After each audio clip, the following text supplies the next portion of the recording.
Respite, है ना? आराम से क्लास में बैठ सकेंगे.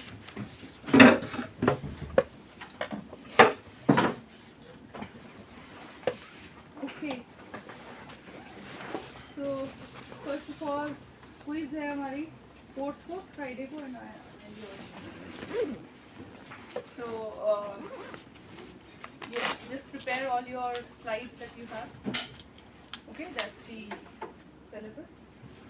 Only the slides for the Just slides, just your slides. Well, your group slide, your topic basically. So you will give the question from our slides only? Ah, yes, Faizan. See? I thought just you have to know about the topic overall. Yeah, you have to know about the topic. But no, like we might have But presented since some parts most- of it in our slides, right? Yeah, well, most of it has been covered. So Okay. Okay. वो quiz खुद के presentation का होगा सबका होगा. only your topic. What was your topic? क्यों और इन सबको चाहिए क्या? नहीं, ठीक है ना? शुरू कर चुका था. See, as long as you understand your topic properly, your job is done. So actually, the assignment component is like a big component of this course because इसमें quiz भी होता है, फिर उन 3 दिन में attendance भी मैंने देखी है जो students आए हैं, और assignment के marks मैंने almost कर लिए हैं, तो I'll put it up on Moodle very soon.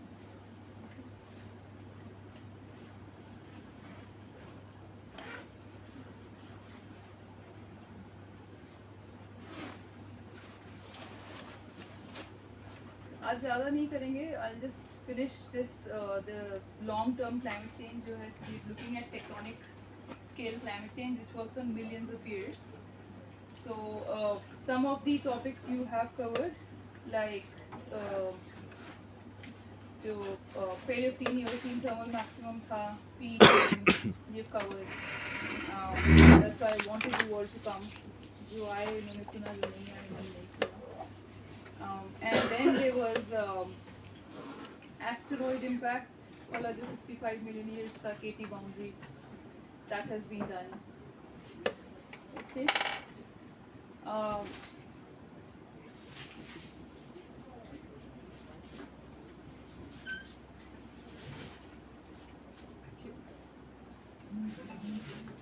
So most of you are away because of the placements चल रहे हैं जो.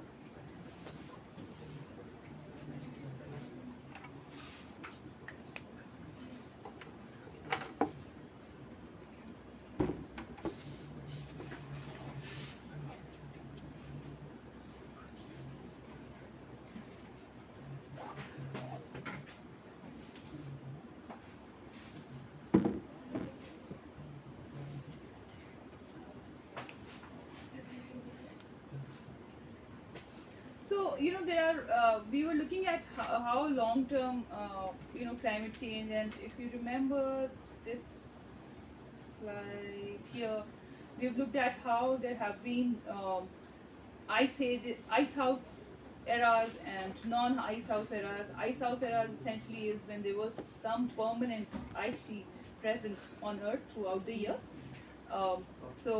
Like currently we are in ice house eras, and these eras in brown are actually, so we are here now, we are in ice house era. We have permanent ice sheets in Antarctica and also some ice sheet in Greenland and also Arctic, but Arctic is again sea ice. So, you have greenhouse eras where there was no ice sheet. We've been looking at what caused such changes, and we've looked at we've looked at a number of years, number of intervals in time.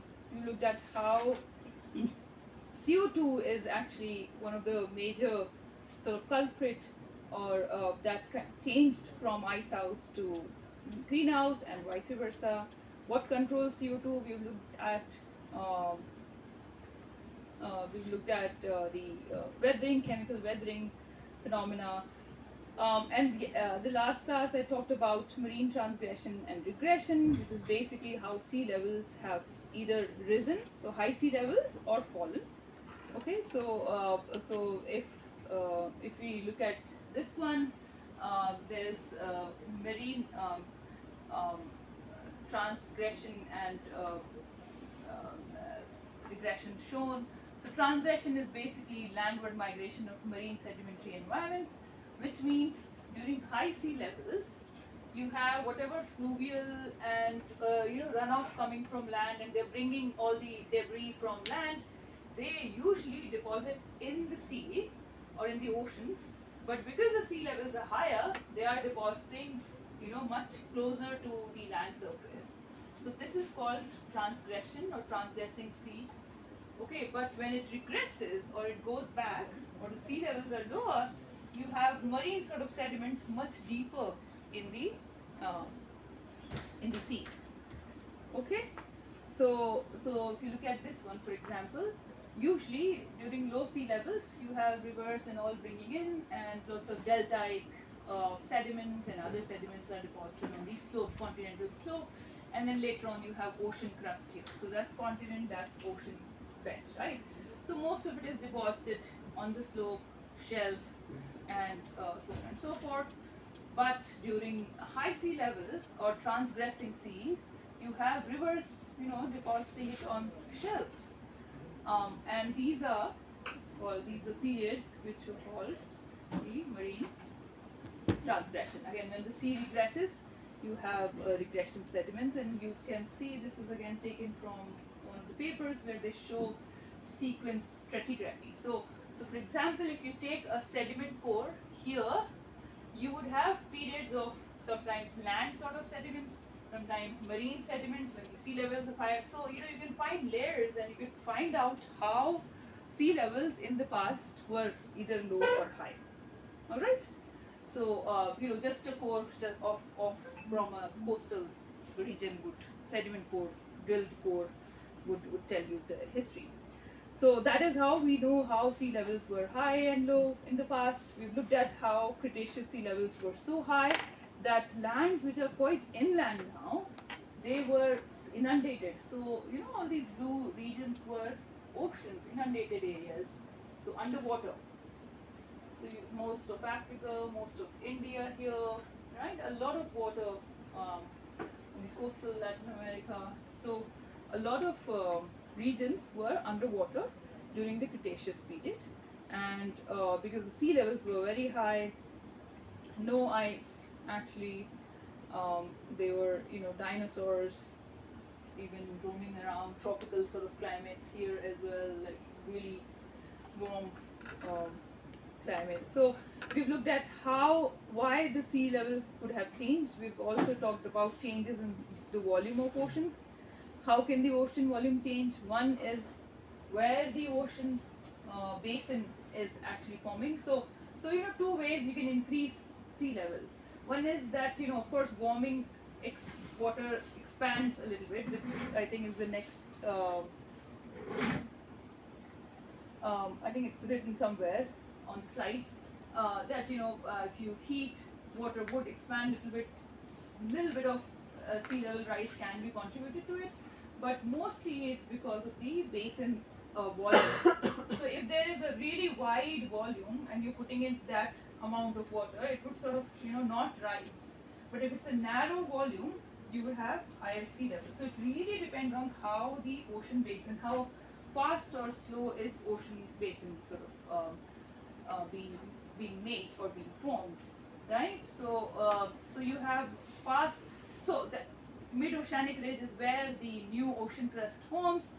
So if let's say if there is a really fast formation of oceanic crust or fast spreading, you would have a rather smaller basin as compared to if there is slow basin. It will take time to cool down and it will form a relatively larger basin. So these are again various possible factors that have been thought of that can contribute to really high 200 meters plus of high sea levels during the Cretaceous period. So one is changes in volume of the ocean basin itself, ocean ridges. And then you have continental collision. I've taught all this in the last class, just revising. So if we have sort of relatively, again, same ocean basin, volume of ocean basin can change because, you know, if there are several continents lying around, there could be water bodies here and there. But if there is, you know, a big, large ocean basin formed when the continents collide, you have lower sea levels. Okay, and then also so if you know that, you know, some of the dams get a lot of siltation, so the water level rises and it kind of, you know, inundates the region, local region. That's because a lot of sediments is being put, and the volume of you know, the storage capacity of that, wherever the water is being stored, that decreases, so that water sort of spills off. So this is also one of the reasons that, you know, there's a lot of transfer of continental sediments that sort of decreases the volume of the ocean basin, and then the water can spill off, or the sea levels can be higher. So all of these, and then, you know, of course, I've talked about thermal expansion and contraction of seawater. So, you know, if all of the Antarctica and Greenland ice sheets, which is basically on the continents, the ice that is on the continent, which is not a part of water right now, because Arctic is mostly sea ice, so that is still water, right? So if it melts, it would compensate whatever the water that is there. But what is there on the continents, like Antarctica and Greenland ice sheet, that would really make a difference. So if all that water goes into the ocean, it would constitute about 65 meters of global sea level. And then we looked at, and then, you know, they talked about thermal expansion. How much can that thermal expansion of water, how much can that contribute to? They think it could be only about 7 meters if we think of the kind of temperatures that were there. For 18 degrees C, they think it would be about 17 meters higher than today. But what really constitute the about 200 meters of change? Last time we looked at this table where the factors contributed 200 to 80 million years ago, higher sea levels, which are about 200 in this table. They've just you know, looked at 100 to 150 meters. So no major ice sheet, so no Greenland, no Antarctic ice. All the ice that was there was in the water. Sea levels could be 65 meters higher. So out of that 150, 65 could come from the major ice sheet. Thermal expansion of water, 7 meters. No colliding continents. So continents are, you know, if they are collided, basin is large, sea level is lower. But if they are separate, like, you know, continents are not collided, they are in their various positions, you would have tens meters higher sea level. Smaller deep sea sand sedimentation, so not so much of sedimentation, then the sea levels would be lower at that back then. But what is really, like, you know, critical is the higher ocean ridge volume. So ocean ridge volume, the first factor that I was talking about, where the ocean crust is forming. So if there is really fast spreading rate, it would be really smaller basin, or if there's a relatively smaller spreading rate, you would have a larger basin and lower sea level. So that can actually contribute really high. So, you know, these could be the factors. If, let's say, the changes are about 100 meters, it could be in the orders of these, and 150 or more would be definitely this. These would not change so much. These are really, you know, very constrained values, nicely calculated, very less error. But this one can actually contribute to hundreds of meters of higher sea level than today. Again, remember, we're talking on millions of years of time. So, because that sea floor spreading that we were talking about, which forms the basin, is rather slow. So, you know, that 100 meters would have occurred in millions of years. So we have to look at the time scale here also. Okay. And then we talked about the impact of sea levels. If the higher the sea level, it could be thought that the climate would be more sort of moderate. So, you know, the constant, if you just look at the last point here, all of this text is taken from Goodman. So let's say if you think you don't understand this, go back to the book look at the text, you'll find it. Where that last figure was shown, around that it would be written. Okay.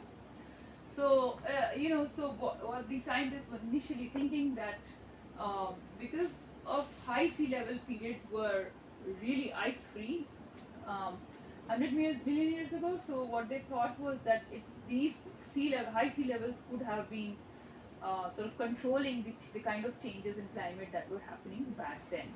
So they thought that when there's high sea level, temperatures are relatively moderate, they're not extreme, such that ice can be formed, and which is why there was, a high sea level period was relatively ice free, and low sea levels were actually causing the glacials. So low sea level, more continent exposed, extreme, really heating and cooling of the land mass, which caused glacial climate. So this is what the initial thought was.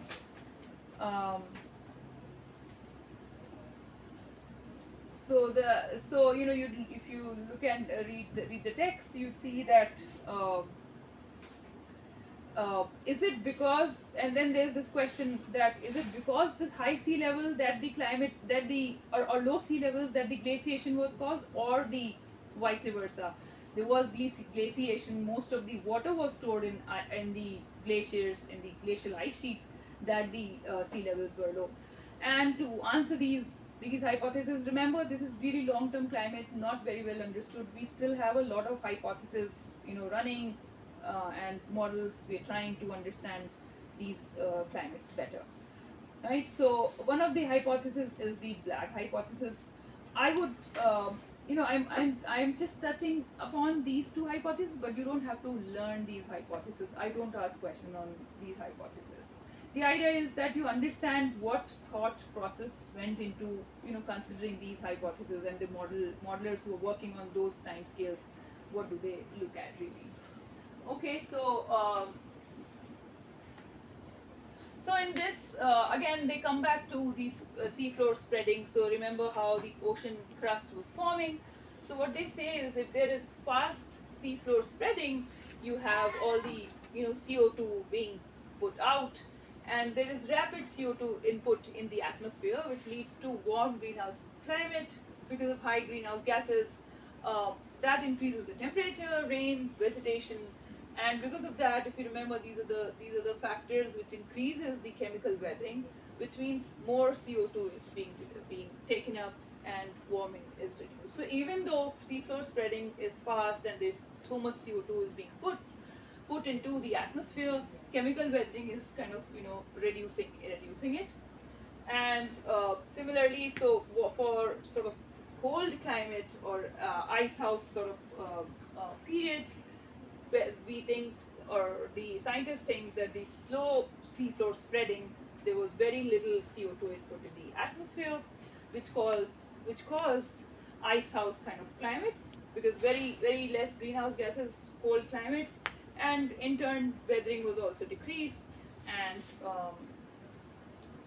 removal of CO2 was also very low because of very less weathering, and that reduced the cooling. So the cooling that was initially, so it's sort of a negative feedback that is happening, that CO2 that was put in, very little CO2 chemical weathering is trying to act as a thermostat and trying to reduce the cooling that was because of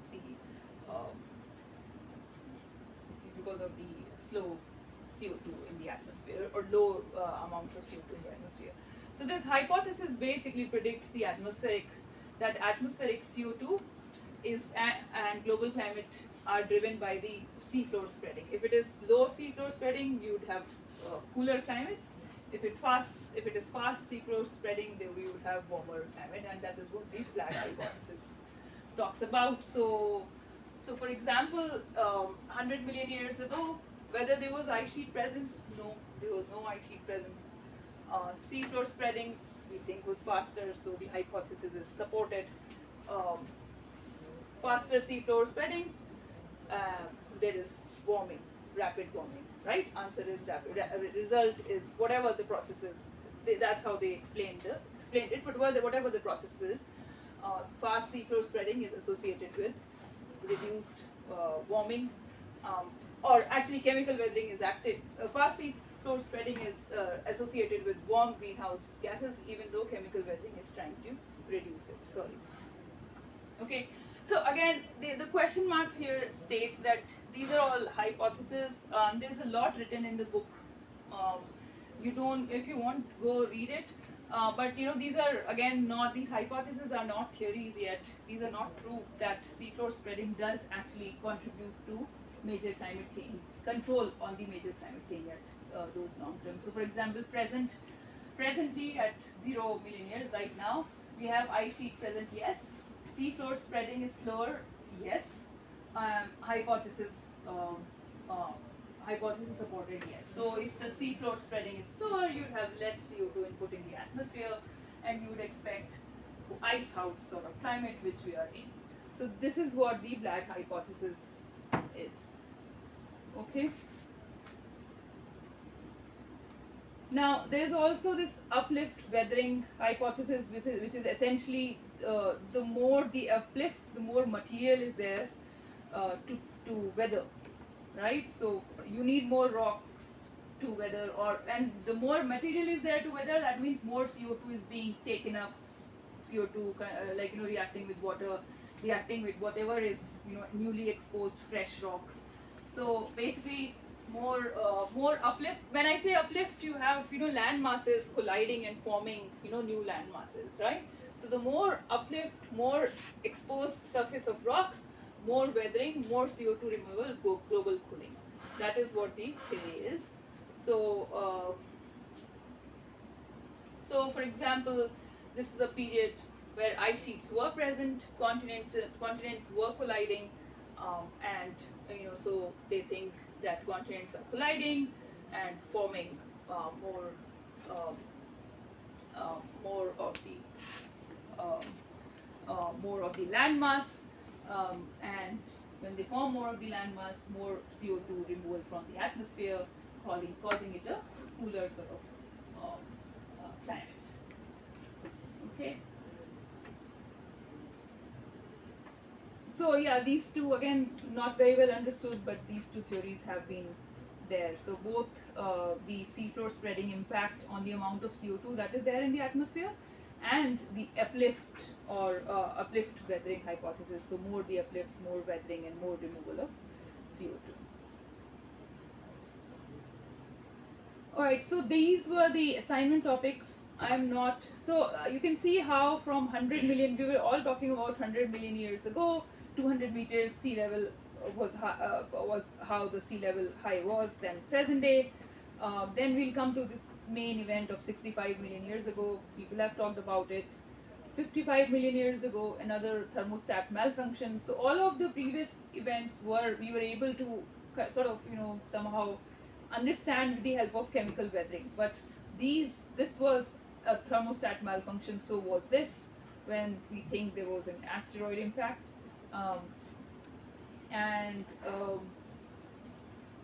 So from greenhouse, really warm, high sea levels will come to ice house.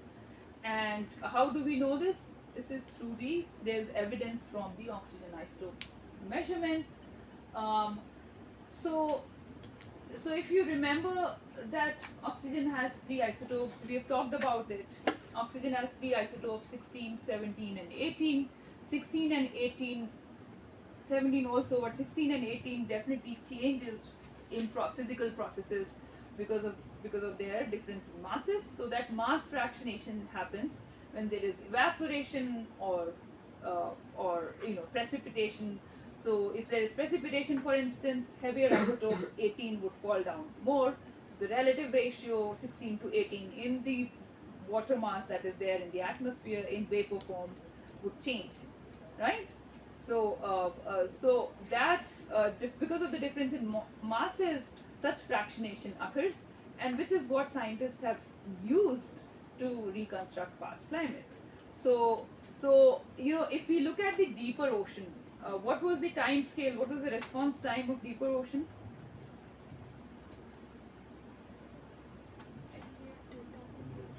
Thousands, 100,000, really long term, right? So and surface is very, very simple. Like, you know, if surface water gets heat it up, evaporates, right? So that those kind of evaporation processes, for example, on the surface water, changes the oxygen isotopes of surface water. Why? Because lighter isotope 16 moves out, in the atmosphere in water vapor form. So the water vapor that is there on the surface of ocean or water bodies is, if you measure, take a water mass and put it in the mass spectrometer, you'll see there's water with lots of 16O. There'll be 18O, but lots of 16O, because that has escaped being lighter faster as compared to 18O waters that is there, right? So the relative 18-16 ratio in water and in surface ocean changes throughout the year. The more the temperature, the more evaporation, more such fractionation. But in deeper waters, that is not the case. What can actually change the deeper water oxygen isotope is that you have to put in water of a completely different isotopic composition. Only 16 and 18 I'm talking about, O18. That can only happen when the large ice sheet that is present on continent, because otherwise there's no so much of overturning that is happening. Right? At a given place, you have that overturning circulation from Atlantic, yes, but which is what changes the composition, oxygen isotopic composition of deep water throughout the globe. But evaporation and those kind of surface processes do not impact the bottom waters. To impact the bottom waters, we need really large changes in climate. When there are large changes in climate, let's say if there is, really warming, like, the warming that we talked about, 100 meters of water of sea level height than present day, Cretaceous period. That is when most of the ice that was there on Greenland and Antarctic was melted and put in the oceans. And that is when the deeper water isotopes changes. So the deeper water oxygen isotope essentially tells you about the ice volume changes and not the surface processes. So what you see here is looking at on x-axis is the deep water oxygen isotope. So these are so if you look at the oxygen isotope of deep water, these are very good to reconstruct long-term ice ages and non-ice ages, because ice ages would have all the waters captured on the poles on these ice sheets, but non-ice ages you would have all of those ice sheets melted and put in water, and that is captured in the deeper waters only. Surface water also changes when more water is put from the ice sheet, but that gets complicated because of the evaporation and other processes that impact the surface waters also. Okay, so this only is a function of changes in ice volume. Okay, so what you see here is on x-axis is the oxygen isotope from deeper waters, and on y-axis you have time series or timeline in millions of years again. So if you see that it's very sort of lighter, and if it's going towards more positive, that means ice. So, and if you also remember from one of the previous slides lectures, that ice sheets that we have on the poles, do they have very light isotopes or very heavy isotopes? Why? Who said light? Who said heavy? Light would eventually evaporate. But where would it go? The Most of the evaporation, where is most of the evaporation happening? On the surface of the earth. Equator. And where is that evaporation, where is that water mass or that air mass going? Towards poles, right? Towards poles. So most of the evaporation, when this happens, lighter isotopes get carried towards the poles. So if you go and measure isotopes of the polar ice, it would be just mostly O16, very light, as compared to the one. So now, if you melt that light isotope, so when we measure it against a standard. So when it's negative, you call it lighter, and when it's positive, I'm not going into the equations and formulas how this is measured, but just as a rule of thumb, you can remember if it is lighter, it means it's negative with respect to the standard, and if it's positive, it means it is heavier with respect to the standard. So we can just say lighter isotope or heavier isotope. So if it is heavier, that means again the lighter isotopes that was there in water, it is now again kept back on the poles. So that means that it is an ice age. नहीं समझे? So अगर ice age है, that means ice है, right? So they ultimately water mass balance हो रहा है. These are all water mass balance equations. उतना ही पानी है, चाहे वहाँ continent में रख दो, चाहे ocean में डाल दो. अगर if you have put it on the continent, as in the form of ice sheet, lighter isotopes now is being trapped. The remaining water now is heavy, right? क्योंकि lighter तो चला गया सारा.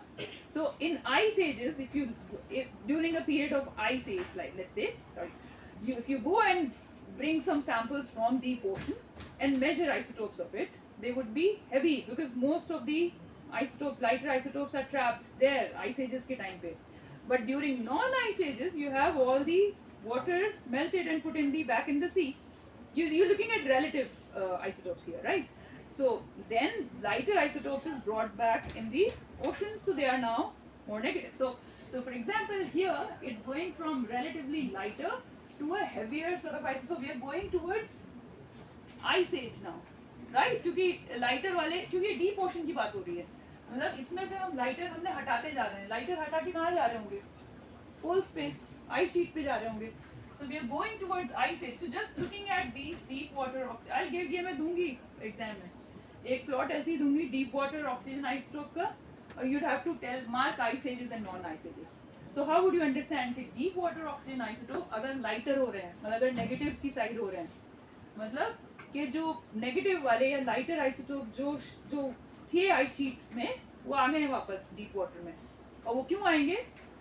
जब melting हो रही है, warm period है जब melting हो रही है. So that is a warmer climate, right? Non-ice age वाला period है. Non-ice ages में डीप वाटर ऑक्सीजन आइसोटोप्स जो होते हैं वो नेगेटिव टाइप के होते हैं. जहाँ वो हेवी होना शुरू हो गए या पॉजिटिव होना शुरू हो गए, इसका मतलब आइस फॉर्म हो रही है. इसमें से लाइटर वाले आइसोटोप सारे आइस शीट्स में रख दिए गए. You see what I mean? So you see some ice, Antarctic ice sheet present. So as the oxygen isotope is getting enriched or heavier, positive की तरफ, मतलब लाइटर आइसोटोप सब रिमूव होके poles पे रखे जा रहे हैं on continental ice sheets. And you see that currently we have continental ice sheet and isotopic value of deep ocean water is rather heavy because lighter isotopes are trapped in the ice sheets. Okay, तो अगर ऐसे करके if you can look at a long term climate oxygen isotope record, you can easily say कि इस समय जो है ना lighter हो रहा है और इस समय heavier हो रहा है मतलब लाइटर आइसोटोप हटा दिए गए इसमें से, आइस शीट पे रख दिए गए. और अगर लाइटर हो रहा है, लाइट कलर के लाइटर हो रहा है, मतलब वो वापस आ गए हैं, मतलब मेल्टिंग हो गई है एंड इट्स वार्म पीरियड और मेल्टिंग हो रहा है. That's why they are back, right?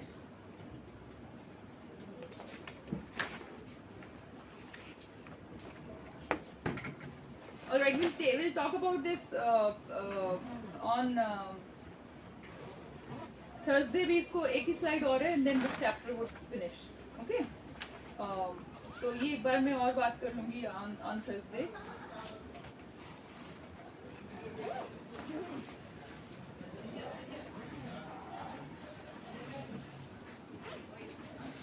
You already have these slides, so ये lecture 3 है. So this is not following the chapters of Rudiman. You see कि ये थोड़ा अलग है. It's not chapter 3 basically. It is from Rudiman but not essentially from chapter 3.